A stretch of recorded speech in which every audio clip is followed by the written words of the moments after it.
Desafíos económicos de la pospandemia. Un mano a mano exclusivo con Hernán Lacunza, exministro de Economía de la Nación y de la provincia de Buenos Aires y actual director de Empiria Consultores.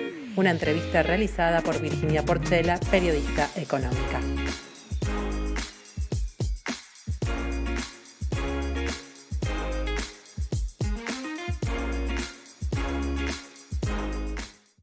Seguimos en esta primera edición del Ford Summit Money, con una jornada que ya incluyó la entrevista con el premio Nobel Joseph Stiglitz y también dos paneles más. Todo este contenido luego podrán seguirlo, la síntesis en forbesargentina.com.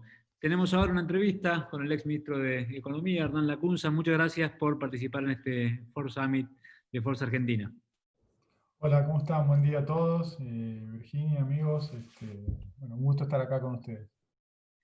La Buen primera día. pregunta... Perdón, Virginia. Gracias. A ver, tengo un... Alex, si querés arrancar, tengo un temita de audio. Bueno, la primera pregunta a modo de balance, ¿cuál es la conclusión que puede tener por el cierre de la deuda y cuál es el principal obstáculo o complicación que tenemos por delante en relación a la negociación con el FMI? Me parece, Alex, que haber llegado a un acuerdo con los bonistas con ley extranjera es un paso, como suele decirse, necesario, no suficiente. Digamos, es haber evitado un obstáculo que podría haber colapsado a la economía argentina, tanto al sector público como privado. Haber evitado ese obstáculo en la ruta es muy importante, pero no resuelve problemas estructurales de la economía argentina. Quiero decir, no vamos a resolver nuestro crónico problema de endeudamiento si no resolvemos el desequilibrio fiscal, que es la causa de la deuda. Mientras tengamos déficit vamos a seguir incubando, acumulando deuda.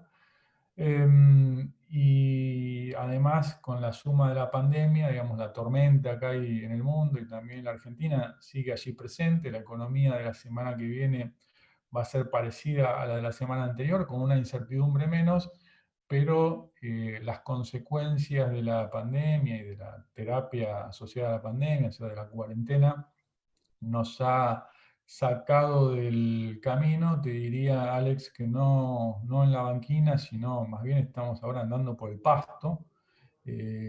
Haber evitado el default o haberlo reparado quiere decir que no volcamos, que es muy bueno, muy importante, pero estamos con un desequilibrio fiscal de 8 puntos del producto primario, entre 7 y 8, con una recesión, una caída de la actividad del 12%, una suba del desempleo y la pobreza largamente por encima del 40%, o sea que los desafíos siguen allí y obviamente hay que tomar acciones para poder volver al pavimento, que no va a ser inmediato, pero sí hay que señalar un rumbo. En ese sentido, la segunda parte de tu pregunta, que es la negociación con el fondo, bueno, hay varios hitos institucionales ahora por delante que tienen que servir, me imagino, van a ser la oportunidad para fijar ese rumbo que hoy está medio incierto. Uno es el presupuesto, que es el proyecto de presupuesto de mediados del mes que viene. Otro va a ser seguramente que va a terminar bien también el canje de deuda de ley local. Y el tercero es con el fondo, que es lo que vos preguntás. La negociación con el fondo va a ser, si bien el fondo acompañó la posición argentina en la negociación con los acreedores, en el ejercicio de sustentabilidad, la conversación con el fondo va a exigir, digo, para decirlo en términos gráficos, cuando uno pasa la puerta en la reunión con el fondo, ya sea en la Argentina o en Washington, se acabó el relato y empiezan los números, ¿no? Va a requerir que la Argentina fije ese sendero, si bien con las incertidumbres presentes que nadie ignora, pero la incertidumbre no puede ser, o la flexibilidad que requiere la incertidumbre no puede ser una excusa o un sinónimo de decir, bueno, vamos viendo, porque obviamente no se resuelve así la incertidumbre, sí por sí de fijar un norte con metas y programas precisos y políticas precisas. Entonces imagino que la conversación con el fondo puede ser una oportunidad, pero hay que llevar una propuesta, un plan consistente, ¿no? Hernán, te saludo, ¿cómo estás? Hiciste un repaso de los grandes temas que tiene la Argentina por delante. Me gustaría empezar a hacer foco en cada uno de ellos y empezamos por lo que hoy se puede considerar un cierre de ciclo. 11 de agosto, justo a un año de un momento financiero pospaso dificilísimo que derivó en una situación muy compleja de la cual tuviste que administrar claramente, o la parte más dura, si se quiere. Ese proceso parece empezar a encontrar un cierre con este acuerdo, y ahora lo que queda es, bueno, cómo se va a financiar la recuperación. Se habló mucho de la necesidad y la posibilidad de volver al mercado. Yo te escucho mucho y vos siempre decís que el crédito es a futuro. ¿Qué evaluación haces con esa perspectiva, digamos? ¿Qué posibilidades hay? ¿Qué urgencia hay? ¿Y qué necesidad va a haber de financiar la recuperación en el mercado internacional? Sí, necesidad va a haber porque, digamos, no podemos seguir administrando la escasez o alimentando la escasez con la vía emisión de dinero, ¿no? Parte de la incertidumbre a futuro y la tensión que se ve en el mercado cambiario, no en el formal que tiene el cepo, pero sí en el primo que es el informal y que tiene efectos colaterales sobre la demanda y la oferta en el mercado formal también, y por supuesto sobre otras variables de la economía, como las expectativas de inflación, etc. Necesidad va a haber porque a ese déficit de este año que decía recién, primario, si bien no se va a corregir de un día para otro, digamos, la transición va a haber que financiarla. Y obviamente no podemos seguir emitiendo arriba del el Banco Central, que puede ser entendible y hasta razonable en la emergencia, no puede ser permanente. Más allá de lo hecho, lo importante para recuperar ese crédito es mostrar no podemos especificar si queremos ir a Mar del Plata por la ruta 2 o por la ruta 11, o si vamos a ir o dejarnos el grado de libertad de si cuando llegamos a Dolores usamos la ruta alternativa, pero sí vamos hacia Mar del Plata. Y para eso tenemos que usar los instrumentos de política pública y los mecanismos de fijación de las políticas públicas, como decía recién, el presupuesto, hasta el acuerdo con el fondo, o financiero que diga, bueno, este va a ser el gasto estimado, esto va a ser la recaudación, esto va a ser el bache, se va a financiar tanto con emisión y tanto de dinero y tanto con emisión de bonos, pero que muestre un sendero. Digo esto, Virginia, porque si bien la semana pasada hicimos un acuerdo se firmó un acuerdo, o se prefirmó un acuerdo con los acreedores, incluyendo aquellos que parecían más hostiles, como BlackRock. Hace 2 meses estábamos yendo hacia la expropiación de Vicentín. Entonces, no está claro si queremos ir a Mar del Plata o a Concordia. Bueno, está bien, son dos destinos posibles, pero dos destinos antagónicos. Entonces, como lo de Vicentín no ocurrió hace 20 años, sino hace 2 meses, no está claro si el 11 de octubre, dentro de 2 meses, vamos a estar yendo hacia un lado u otro. Entonces, definir ese norte, definir ese rumbo y guardarse la flexibilidad entendible en un contexto de incertidumbre, pero no es una excusa para decir que, bueno, todos los lunes vamos viendo hacia dónde queremos ir. Digo esto porque hay una señal un poco difusa y en alguna medida también señales contradictorias cuando uno pone arriba de la mesa todas las piezas del rompecabezas que va emitiendo el gobierno. Cuando las quiere juntar no encastran porque hay señales que no son consistentes. En un panel anterior justamente hablábamos de esto que mencionas, las señales confusas. y estaba Marina de Poyeto, seguramente la conoces, y ella decía que en realidad con acuerdo con el Fondo Monetario, etcétera, igual nos vamos a tener que acostumbrar a vivir en este formato de señales ambiguas, de que por momentos se va por un lado, por momentos se da marcha atrás, por momentos se va para otro, que no va a ser lineal, incluso habiendo alcanzado el acuerdo con el Fondo Monetario.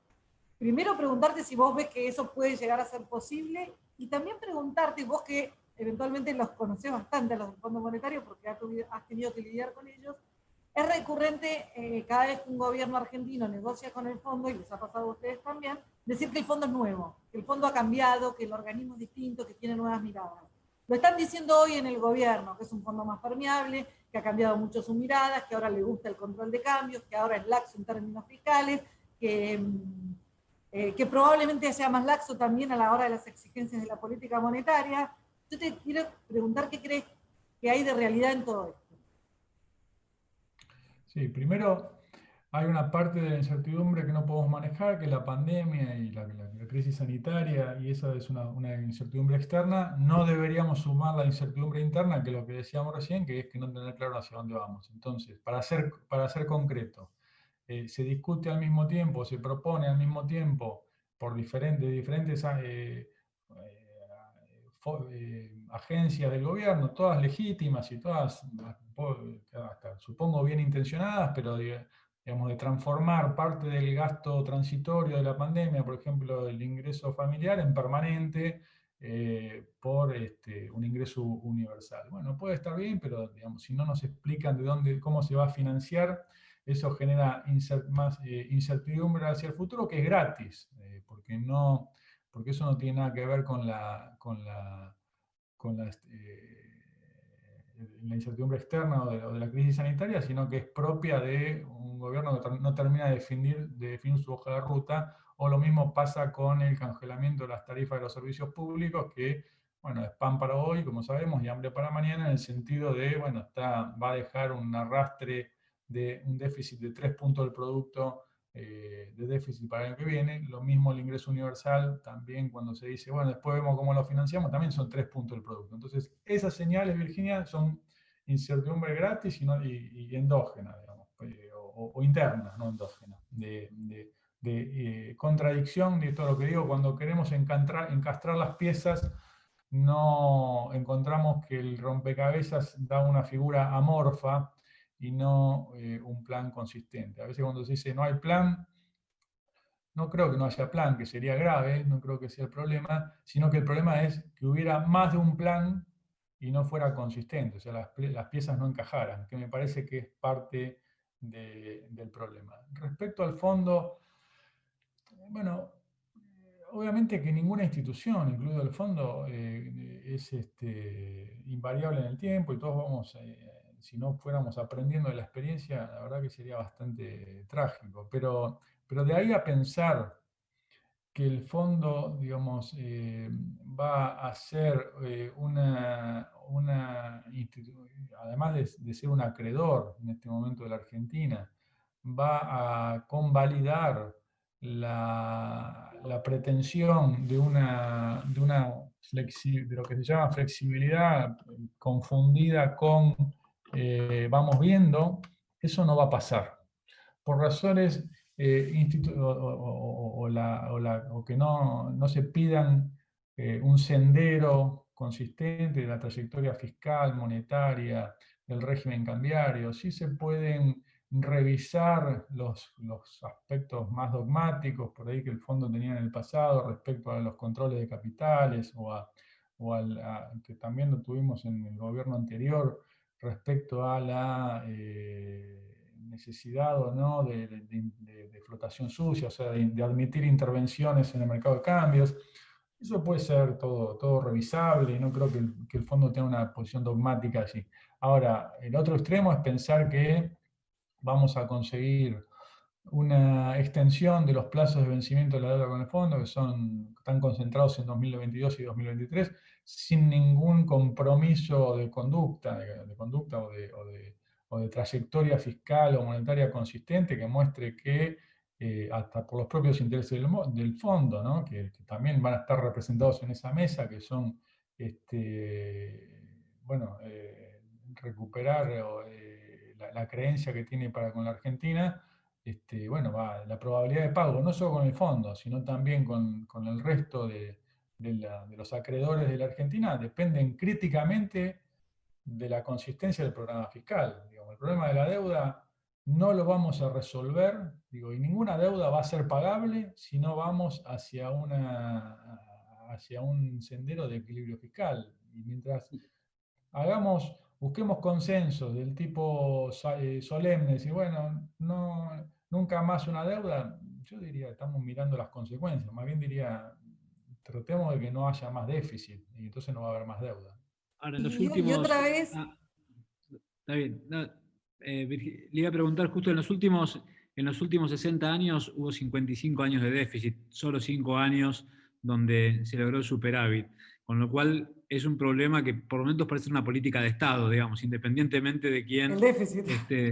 de quién esté en el gobierno. La pregunta es, en este contexto post-pandemia, ¿qué tan sencillo va a ser justamente mantener el cuidado en el déficit? ¿Y cuál sería el déficit ideal o esperable para el 2021?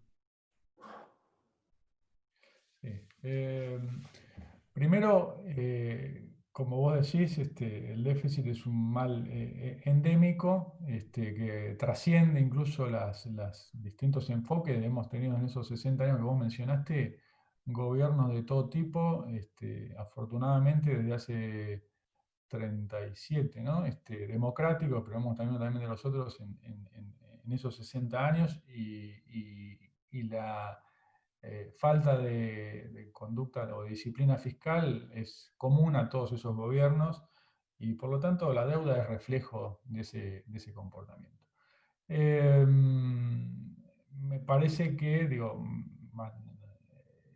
el número de déficit del año que viene o de trayectoria del déficit del año que viene se verá en el presupuesto. Te diría que obviamente, dado que la crisis sanitaria nos alejó tanto del equilibrio, que había quedado casi equilibrio fiscal primario a fines de 2019, y con eso, bueno, posibilidad de que el siguiente gobierno pudiera apalancarse en una plataforma más sólida y, bueno, y no endeudarse. Bueno, de hecho, la cuarentena y la pandemia nos sacaron de la ruta y este año la deuda va a ser, la deuda de fin de 2020 va a ser superior a la de fin de 2019. Y eso es una verdad inescrutable, digo, es porque va a haber déficit. Ahora, obviamente no se va a poder pretender un equilibrio instantáneo el año que viene, ni mucho menos, pero sí mostrar una hoja de ruta. Como decía antes, Alex, bueno, mira, voy a cambiar las ciudades, o los destinos. Yo quiero ir a Lisboa con esta, digo, y a lo mejor tengo que hacer una ruta más larga o más lenta, pero no a Angola. Angola es otro destino. Entonces, tener en claro a dónde quiero llegar. Entonces, si se muestra una trayectoria consistente, bueno, entonces vamos a recuperar el crédito que decía Virginia antes, porque va a recuperar la capacidad de repago de ese crédito. Y como siempre, el crédito es a futuro. Virginia citaba la disrupción del mercado que hubo el 11 de agosto de 2019, que tenía, a mi juicio, más que ver con el futuro que con el pasado, con el presente en ese momento. De hecho, por eso hubo esa disrupción de mercado esa semana, por ese hecho en particular. Así que hay que mostrar credibilidad, capacidad de repago hacia futuro. El año que viene el número, no lo sé, debería mostrar un esfuerzo en materia de equilibrio fiscal, pero bueno, obviamente dentro de lo posible y va a estar alejado del equilibrio, ¿no? El Porque gobierno... tampoco una trayectoria demasiado exigente, Alex, sería creíble, porque no sería incumplible. Entonces, bueno, una meta convergente al equilibrio, pero posible. Si eso significa 2, 3, 4 o 5 puntos, bueno, también depende de dos cosas. Primero, de la discusión parlamentaria, o sea, del consenso de las fuerzas políticas. Segundo, de la voluntad del mercado, de cuánto nos va a financiar voluntariamente, porque eso también va a ser un límite. Así que, bueno, eso se verá con los meses, ¿no? Mencionaste recién algo clave de las fuerzas legislativas, la voluntad de las fuerzas legislativas. El año que viene hay elecciones y eso en general en la Argentina suele condicionar el sendero fiscal. ¿Cómo crees que puede llegar a impactar eso? Y también algo de lo que se empieza a hablar, se habla mucho pero a la vez poco. Estamos hablando de reducir el déficit, eventualmente de cómo resolvemos la cuestión de la mega emisión monetaria. ¿Qué pasa con el crecimiento? ¿Se puede reducir el déficit y a la vez lograr crecimiento? Algo que hasta ahora no hemos logrado. Sí, están buenas las preguntas, Virginia. Primero, para reducir ese déficit y vinculado a lo que preguntaba Alex antes, también hay, más allá de la voluntad política, hay restricciones objetivas. O sea, vamos a salir de la pandemia más pobres, con más desempleo y con menor salario real, con lo cual, más allá de cualquier gobierno de turno, hay una dificultad objetiva, por ejemplo, en desactivar programas sociales con mayor pobreza, ¿no? Entonces eso trasciende incluso al gobierno de turno. Segundo, hay elecciones. Bueno, Virginia, también invocaría una buena experiencia que tuvimos más o menos para esta época, un poquito después, el año pasado. ¿Te acordás que en el escenario preelectoral había una bastante incertidumbre, no solo política, sino también económica y financiera? Y en ese caso me tocó a mí participar, pero digamos, el gobierno del presidente Macri propuso a la oposición, en ese momento el candidato Fernández, la prudencia necesaria para que cada uno hiciera su campaña sin poner en riesgo el ahorro de los argentinos. Y eso sucedió. A ver, los riesgos de aquel momento que iban desde la hiperinflación, restricciones de depósitos tipo corralito, devaluaciones descontroladas, default masivo. Bueno, nada de eso sucedió, me parece, por un acuerdo tácito, pero también explícito en la comunicación de todas las fuerzas políticas respecto a que cualquier campaña, cualquier proceso electoral no era excusa para poner en riesgo bienes superiores, en ese caso el ahorro o la estabilidad nominal, que afecta sobre todo a los ahorristas y a los pobres, en el caso de la inflación. Todo eso se consiguió, Virginia, y hubo un traspaso de mando, te diría, sin que sobrara nada y con precariedad financiera, pero con estabilidad nominal, o sea, de no aceleración de inflación y paz social. Bueno, lo mismo habría que conseguir para el año que viene, por ejemplo, en materia fiscal, digamos, tenemos que salir de esta lógica, más si votamos cada 2 años, a Dios gracias, no podemos estar todos los años impares cebando la bomba del gasto público, más allá de que esta es una coyuntura más especial, más particular, por la recesión y la crisis sanitaria, pero no es excusa, digamos, que haya un año electoral, no debería ser, y eso necesita la concurrencia del oficialismo y de la oposición. Hay un bien superior, que es la tranquilidad y el sendero consistente de la Argentina, la trayectoria fiscal consistente para que no tengamos problemas de deuda dentro de 5 años. Entonces, te diría que desde el lado por lo que me toca participar, desde el lado de la oposición, va a estar esa concurrencia, ese sentido común a no poner en riesgo la estabilidad y hacer políticas lógicas.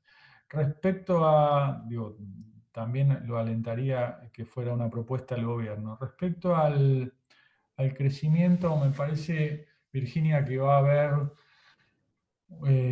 la crisis sanitaria empieza por una crisis de oferta, o sea, tenemos que cerrar las fábricas y los comercios, después se retroalimenta por la demanda, o sea, la retribución de los factores de producción, entonces empleo, capital, se resienten por la menor oferta, porque producimos menos, y bueno, termina consagrando esta caída del producto de 12 puntos del producto.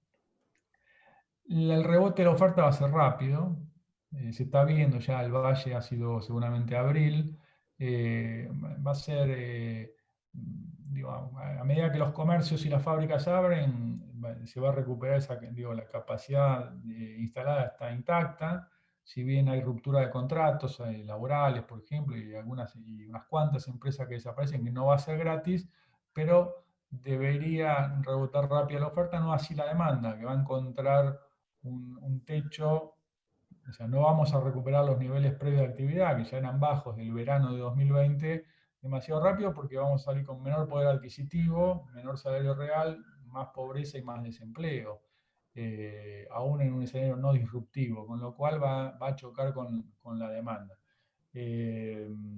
Así que me parece que, pero no hay que confundir que a esa ausencia o esa insuficiencia de recuperación, lo peor que podemos hacer, Virginia, y decime si estoy siendo muy largo, es responder con eslóganes del tipo, no, vamos a hacer más Estado.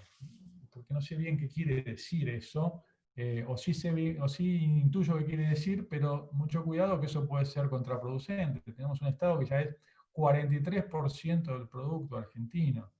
Y no lo podemos financiar, porque tenemos déficit de 8 puntos del producto. Entonces, si vamos a hacer más Estado quiere decir más gasto, hay que ver cómo se va a financiar. Y si se va a financiar con emisión, va a ser más inflación. Si se va a financiar con deuda, bueno, no es trayectoria consistente y es problemas a futuro. Y si se va a financiar con más impuestos, es menos competitividad, menos poder adquisitivo. Y si es menos competitividad, no vamos a poder exportar. Entonces, que es una condición necesaria para tener un crecimiento sostenible. Así que eso es un plan, ¿no? No decidir a 15 días vista, no tomar decisiones a 15 días vista, sino obviamente tener en cuenta dentro de 15 días, tener en cuenta dentro de 15 meses y también tener presente dentro de 15 años qué queremos hacer, ¿no? La última cortita de mi parte, Hernán. El ministro Guzmán fue seleccionado por su expertise en la negociación de la deuda. Ahora, por más que queda, como charlamos antes, una negociación adicional e importante, también estamos en el medio de una tormenta perfecta. ¿Tenés confianza en que el ministro Guzmán sea el piloto, el capitán adecuado para esa tormenta? Mira, Alex, yo no hablo de nombres propios porque estuve en esas funciones. Siempre es mucho más fácil hablar en la prensa, en los seminarios, escribir en los diarios, que estar ahí sentado. Así que no hago juicios de valor de los funcionarios, porque no corresponde, no suman. Creo que, para no eludir la pregunta, creo que la semana pasada, bueno, no lo festejaría como un gol, lo festejaría como una tajada, si querés, que no es menor. Pero los desafíos, el partido sigue y hay un montón, y la verdad que está cuesta arriba, por la pandemia, por los males estructurales de Argentina de hace muchas décadas. Tenemos que empujar todo para el mismo lado, más allá de quién esté a cargo del timón. Eh, y lo que sí creo que tenemos que pedir y hasta exigir al gobierno es una trayectoria, un norte, un plan, podemos poner el sustantivo que quieran, un programa, una estrategia, cada uno lo llama como quiera, pero que tengamos claro hacia dónde vamos, no solo porque eso es una herramienta de gestión de la cosa pública, no solo porque el presupuesto dice, bueno, ¿cuánto vamos a gastar? ¿Quién? ¿Qué ministerio? No es nada más que por eso, es porque es un bien público, porque es lo que necesitamos todos los que estamos acá en esta sala, los ahorristas, los empresarios, los consumidores, los inversores, para tomar nuestras decisiones de consumo, ahorro, inversión, en qué moneda, bueno, en nuestro portafolio.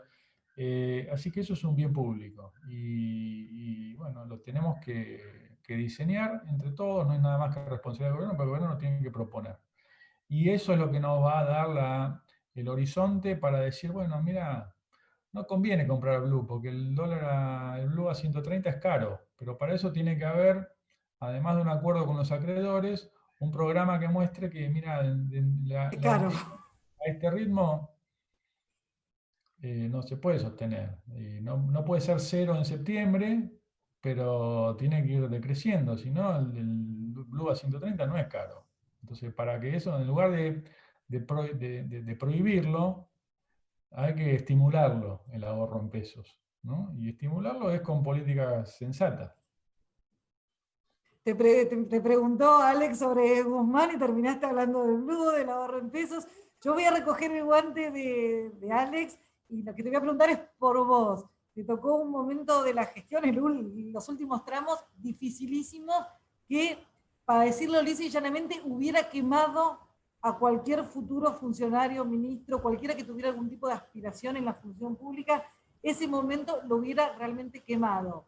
No vamos a negar que dejaste algunos servicios en el mercado, muchos todavía te critican mucho por el reperfilamiento de los instrumentos de ahorro en pesos, el mercado quedó dolido en ese sentido, pero también es cierto que en términos políticos tu figura y tu gestión ha sido valorada. Toda esta intro enorme para preguntarte dónde te imaginás en el futuro, no muy lejano. Sí, voy a contestar tu pregunta, pero también la alusión que hiciste introductoria. Primero, en esas condiciones, los dilemas son más bien de evitar males que de hacer goles, o sea, de elegir las atajadas que de concretar goles, ¿no? Entonces, te lo voy a poner groseramente.